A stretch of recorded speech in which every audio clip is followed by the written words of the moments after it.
अगर आपका jade plant भी कुछ ऐसा है कि पौधे की डालियाँ लंबी लंबी हो गई है और पत्तियाँ एकदम कम है और पौधा घना नहीं हो रहा है और देखने में थोड़ा कमज़ोर लग रहा है और पौधे में बहुत सारे पत्ते पीला होके झड़ जाता है, तो ये जो आज का वीडियो आपके लिए बहुत ही काम का है, क्योंकि आज मैं आपको बताऊंगी कि जेड प्लांट को सिर्फ हरा भरा ही नहीं बल्कि घना, मजबूत और खूबसूरत बुशी प्लांट कैसे बनाया जाए। और इसके लिए आपको कोई महंगी फर्टिलाइज़र या कोई मुश्किल तरीका अपनाने की ज़रूरत नहीं है। बस आपको जेड प्लांट की 4-5 बेसिक ज़रूरतों को सही तरीके से समझना होगा। तो इस वीडियो में मैं इस टॉपिक में बात करूंगी, तो वीडियो को अंत तक ज़रूर देखिए, क्योंकि आखिर में मैं आपको एक बहुत ही आसान तरीका भी बताऊंगी जिससे आप अपने एक जेड प्लांट से कई नए पौधे तैयार कर सकती है। तो hello friends, welcome back to ओहिता's टेरेस गार्डन। फ्रेंड्स, सबसे पहले ये समझना बहुत ज़रूरी है कि जेड प्लांट अपने आप हमेशा घना नहीं होता। अगर आप प्लांट को ऐसी जगह में रखा है जहाँ पे सिर्फ एक तरफ धूप आती है, एक तरफ रोशनी मिल रही है, तो उसकी ब्रांचेस लाइट की तरफ बढ़ने लगेगी। तो आप देखेंगे कि प्लांट की कुछ ब्रांचेस एक तरफ ज़्यादा ग्रोथ हुआ है और बाकी दूसरे तरफ उतना ग्रोथ नहीं हुआ है। इसलिए अगर आपका जेड प्लांट लंबा ऐसे हो रहा है, उसके पत्ते और घना नहीं हो रहा है, तो उसको सिर्फ फर्टिलाइज़र देना सल्यूशन नहीं है। सबसे पहले एकदम ठीक ठाक जहाँ पे सनलाइट आता है ऐसी जगह में आपको रखना पड़ेगा प्लांट को। और पौधे को घना बनाने का सबसे ज़रूरी तरीका है प्रूनिंग करना। ये है सबसे इम्पॉर्टेंट पॉइंट। अगर आप चाहते हैं कि जेड प्लांट ऊपर से ज़्यादा ब्रांचेस निकले और बूशी बने, तो आपको प्रूनिंग करना पड़ेगा और पिंचिंग करना पड़ेगा।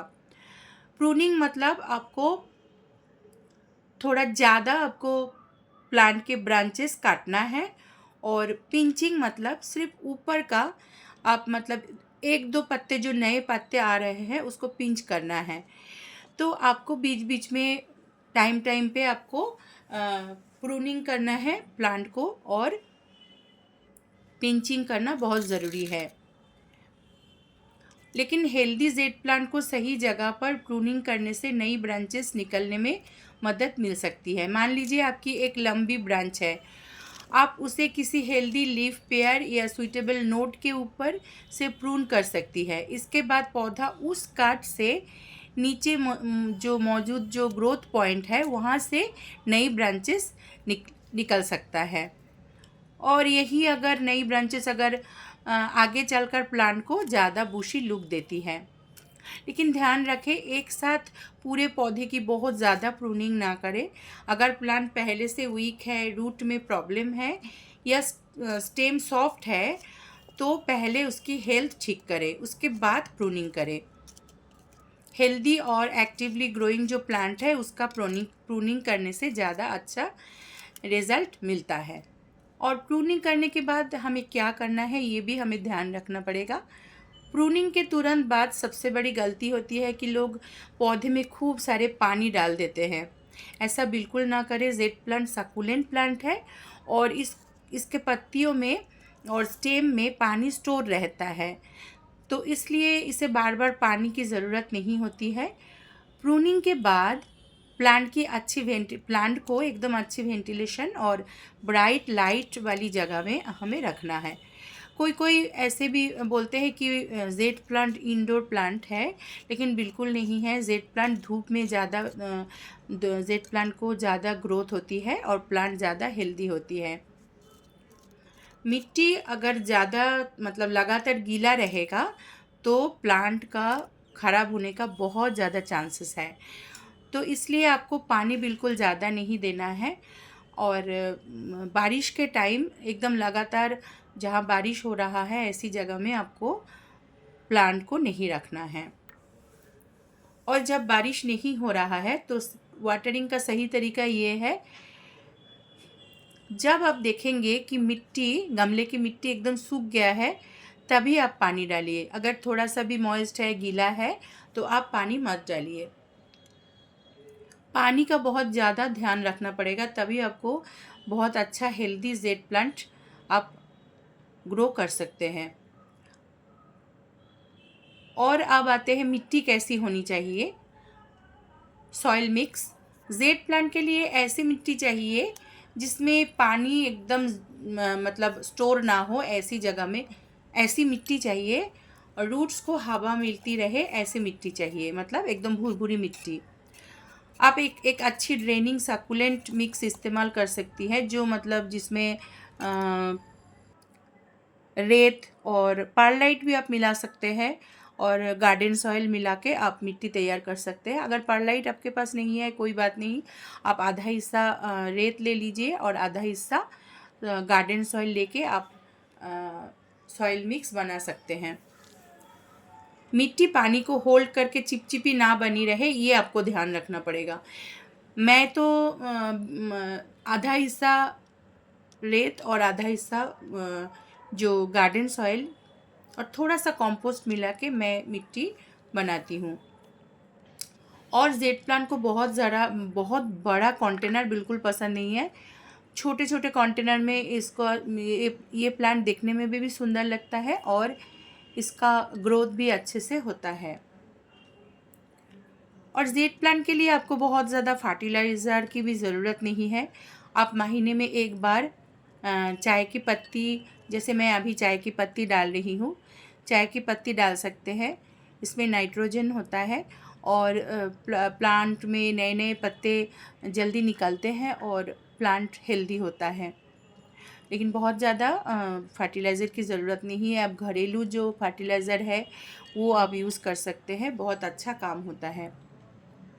और कैल्शियम रिच जो फर्टिलाइज़र है वो आप डाल सकते हैं। उसके लिए भी मैं जो घरेलू जो हम जो फेंक देते हैं, इस टाइप का जो ऐसे जैसे अंडा का जो छिलका है, ये कैल्शियम रिच होता है, इसको मैं यूज़ करती हूँ बहुत ज़्यादा।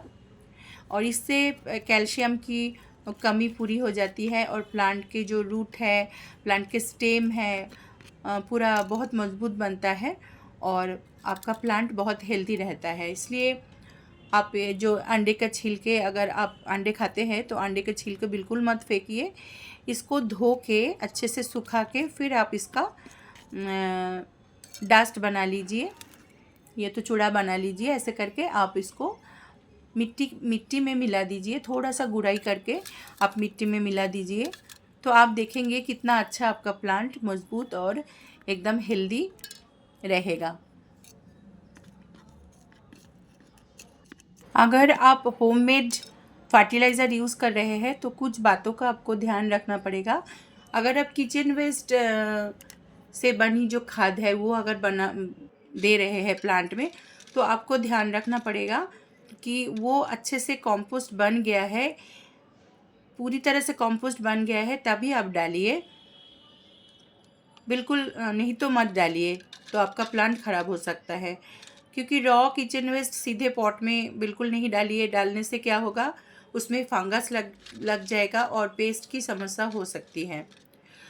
और वैसे बहुत ज़्यादा पेस्ट अटैक तो जेट प्लांट पे नहीं होता है, लेकिन कभी कभी इसमें मिलीबग का अटैक हो जाता है। तो आपको नीम ऑयल स्प्रे करना है महीने में एक बार। नीम ऑयल जब आप दूसरे प्लांट को भी आप स्प्रे करते हैं गार्डन में, तो साथ साथ आप इस प्लांट को भी स्प्रे कर दीजिए, ये बहुत अच्छा होता है। अगर आप जेड प्लांट में घरेलू जो खाद है वो यूज़ कर रहे हैं, जैसे किचन वेस्ट ये सब इस्तेमाल कर रही है, तो प्रॉपरली जो कंपोस्टेड ऑर्गेनिक मैटर है वो थोड़ी मात्रा में यूज़ कीजिए, लेकिन कंपोस्ट सही तरह से अगर बन जाए तभी डालिए। रॉ किचन वेस्ट सीधे पॉट में डालने से स्मेल आएगा और फंगस या पेस्ट का प्रॉब्लम हो सकता है। वैसे तो जेड प्लांट में पेस्ट अटैक कम होता है, लेकिन बीच बीच में मिलीबग का अटैक हो सकता है। इसलिए आपको महीने में एक बार नीम ऑयल स्प्रे करना है पानी के साथ मिला के।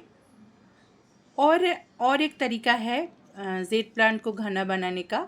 अगर आपके पास ऐसे लंबी लंबी बहुत सारे ब्रांचेस मिला है प्रूनिंग करने के बाद, तो आप एक साथ 4-5, 3-4 जितना भी हो सके, अगर आप ऐसे, मैं जैसे अभी कर रही हूँ, एक साथ इसको ऐसे मिला के 3-4 ऐसे ब्रांचेस ऐसे मिला के आप अगर इसको ग्रो करेंगे, और धीरे धीरे आपको जैसे बड़ा होता जाएगा आपका प्लांट, आप आपके हिसाब से आप इसको प्रून कर दीजिए और बहुत ही बुशी और बहुत अच्छा शेप दे सकते हैं आप।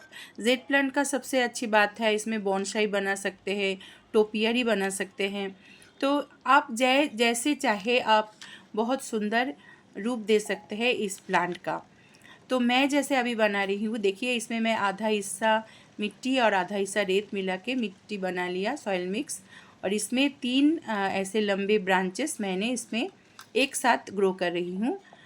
और नीचे की तरफ जितना ब्रांच मतलब पत्ते हैं ना, नीचे की तरफ ब्रांचेस है छोटे छोटे और पत्ते हैं, उसको आप प्रून कर दीजिए। सिर्फ ऊपर की तरफ आप बढ़ने दीजिए, ऊपर की तरफ बुशी होने दीजिए। ऊपर का जो ब्रांचेस है उसको हल्का पिंच कर दीजिए, तो आप देखेंगे कि आपका जो प्लांट है बहुत अच्छा एक शेप ले लेगा धीरे धीरे। और आप चाहे तो प्लांट आपके पास है, काटिंग जो है प्रून करने के बाद जो काटिंग है उससे आप बहुत ज़्यादा प्लांट बना सकते हैं।